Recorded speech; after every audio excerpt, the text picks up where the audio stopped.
नमस्कार दोस्तों। आज हम अपने YouTube चैनल पे सबसे कॉमन जो टेस्ट होता है CBC के बारे में बताएंगे। ज़्यादातर मोस्टली सबसे इम्पोर्टेंट टेस्ट होता है जो ज़्यादातर लोग डॉक्टर CBC रिकमेंड करते हैं, चाहे वो किसी भी प्रकार की कंडीशन हो। जब भी किसी भी प्रकार का पेशेंट को हेल्थ से संबंधित कोई इशू आता है तो उसको डायग्नोस करने के लिए सबसे पहले CBC का पता करते हैं, जिसमें CBC में मुफ्त है कंप्लीट ब्लड काउंट का पता करते हैं, जिसमें ब्लड सेल्स जो रहती है उनके काउंट्स, उनके लेवल, उनकी वॉल्यूम, उनके वैल्यू का पता चलता है। बिकॉज इसमें जो ब्लड सेल्स होती है क्या साइज की है, कितना काउंट है, क्या उनका लेवल है, क्या वो सही औसत में है, सही रेशो में है, ये अपन जानने की इसमें कोशिश करते हैं। कई बार इन सेल्स में वेरिएशन आ जाता है, किसी का काउंट ज़्यादा हो जाए तो नॉर्मल वैल्यू से कम होता है, किसी का बढ़ जाता है, तो उस कंडीशन में अपन हेल्थ इशू आ जाता है। इस वजह से आप मेनली जो कई प्रकार के किसी भी प्रकार का वायरल डिसीज़ है, किसी भी प्रकार का कोई भी बीमारी जब इनपुट होती है तो सबसे पहले वहाँ अपनी बॉडी में, ब्लड में उनकी जो सेल्स होती है उन पर ज़्यादा इफेक्ट करता है। जब डॉक्टर CBC की सलाह देता है तो वह आपके संपूर्ण स्वास्थ्य का मूल्यांकन करना चाहता है। मतलब CBC में हीमोग्लोबिन, ब्लड सेल्स वगैरह आती है, जिसमें जो RBC होता है, WBC होता है, प्लेटलेट्स जो सेल्स होती है उनके काउंट्स वगैरह और उनके साइज का अपन को पता चलता है। मोस्टली CBC में जो हीमोग्लोबिन होता है, हीमोग्लोबिन अपन आता है उसमें CBC में, तो जो हीमोग्लोबिन होता है वो क्या होता है कि उसमें क्या वो हीमोग्लोबिन कम है या कम बढ़ा हुआ है। यदि हीमोग्लोबिन जो कम जो कंडीशन होती है उसको अपन एनीमिया होती है बोलते हैं, और जो बढ़ी हुई कंडीशन होती है उसको अपन पॉलीसाइथेमिया बोलते हैं। CBC से जैसे leukaemia and anaemia and other प्रकार की इन्फेक्शन, वायरल इन्फेक्शन का पता लगाया जाता है।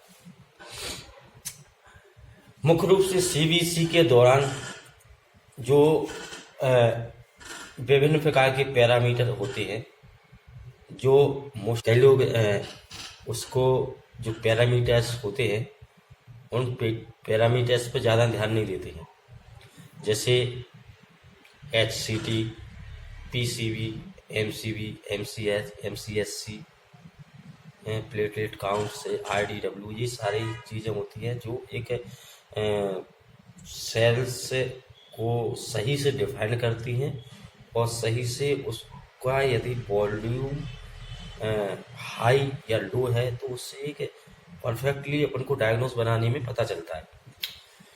जो CBC में मोस्टली रेड ब्लड सेल्स, जो लाल रक्त कणिकाएं होती हैं, तो ये जो रेड ब्लड सेल होती है जो ऑक्सीजन ट्रांसपोर्टेशन का काम करती है, ये इनका बहुत इम्पोर्टेंट होता है कि RBC का क्या वॉल्यूम है ब्लड में, ये बहुत इम्पोर्टेंट होता है। वो कई इशू यदि वो ऊपर या कभी डिक्रीज या इनक्रीज कंडीशन में होती है तो उसको अपन उस हिसाब से क्लिनिकली उसको डायग्नोस करती है। नंबर दूसरा जो सेल्स होती है वो होती है वाइट ब्लड सेल्स, जिसको अपन WBC या ल्यूकोसाइट भी बोलते हैं। जो WBC होती है वो क्या करता है, वो एज एक जो सिपाही की तरह काम करता है, यह एक आर्मी की तरह काम करता है जो संक्रमण से लड़ने की ताकत उसमें होती है। तो वो WBC जो होती है वो जो बाहर से आया हुआ कोई इन्फेक्शन या ऑलरेडी कोई इन्फेक्शन बॉडी में हुआ है तो उससे जो इन्फेक्शन बना है, जो एंटीजन बना है, तो उससे अगेंस्ट एंटीबॉडी बनाता है, जिससे उस बीमारी के अगेंस्ट लड़ने का जो काम करती है वो होता है WBC।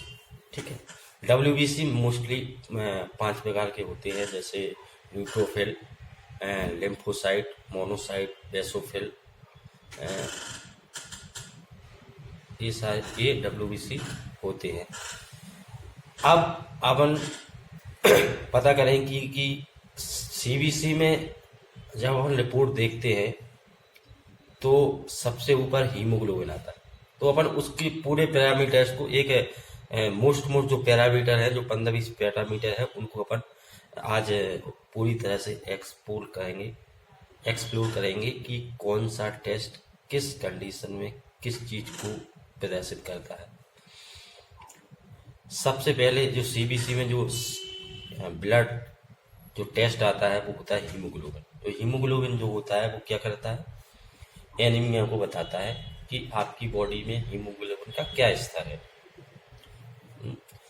नंबर दूसरा जो टेस्ट है जो आता है उसमें टोटल WBC काउंट। अब टोटल WBC काउंट जो होता है वो नॉर्मली पेशेंट में 4000 से 11000 के बीच में होना चाहिए।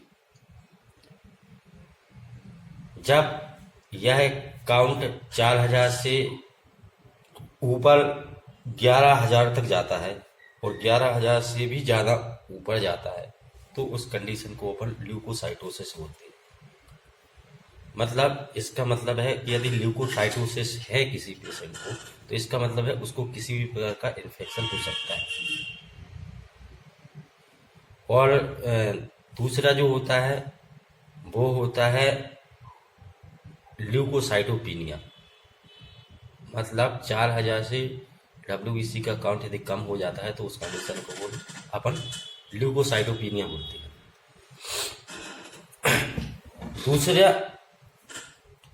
दूसरा जो इसके बाद जो टेस्ट आते हैं उसके अंदर WBC के अंतर्गत जो टेस्ट आते हैं वो उसमें डिफरेंशियल आते हैं कि WBC में जो डिफरेंशियल होते हैं, अलग अलग WBC टाइप होते हैं, उनका एक रेशो या परसेंटेज निकाला जाता है, जिसमें neutrophil, lymphocyte and monocyte, basophil, eosinophils. अब जो न्यूट्रोफिल जो होता है, न्यूट्रोफिल एक WBC का ही की एक प्रकार होता है, जिसमें जो रहता है वो उसके WBC मतलब इन्फेक्शन से लड़ने का काम करता है। तो जो उसमें एक टाइप है, ये WBC के टाइप होते हैं। जो न्यूट्रोफिल जो होता है ना, वो अपन उसको पहचान जो कहते हैं ना पैथोलॉजी में, तो वो उसके माइक्रोस्कोपी के थ्रू उसकी पहचान होती है। डिफरेंशियल मोस्टली माइक्रोस्कोपी से ही सही तरीके से उसका काउंट आता है और सही से उसका परसेंटेज चलता है, क्योंकि वो विजुलाइज होता है और कोई भी पैथोलॉजिस्ट उसको अच्छे से देख लेता है, माइक्रोस्कोप में उसको काउंट कर लेता है और उसका एक परसेंटेज निकाल देता है। नंबर दूसरा जो न्यूट्रोफिल के बाद आता है लिम्फोसाइट। लिम्फोसाइट एक WBC सेल्स हुई होती है, जिसको अपन उसको साइज से मेजर करते हैं। इसमें ए और तीसरी जो ईसनोफिल काउंट होता है, ईसनोफिल यदि किसी का ईसनोफिल काउंट बड़ा हुआ है तो उसको अपन एलर्जिक कहेंगे या ईसनोफिलिया कहेंगे। तो इसमें जब किसी पेशेंट को सर्दी जुकाम खांसी या बार बार छींकें या इस टाइप के लक्षण दिखाई देते हैं तो डॉक्टर या तो उसका CBC करवा लेते हैं या फिर अलग से ईसनोफिल काउंट करवा लेते हैं। ठीक है, जिसको अपन एब्सोल्यूट ईसनोफिल काउंट बोलते हैं।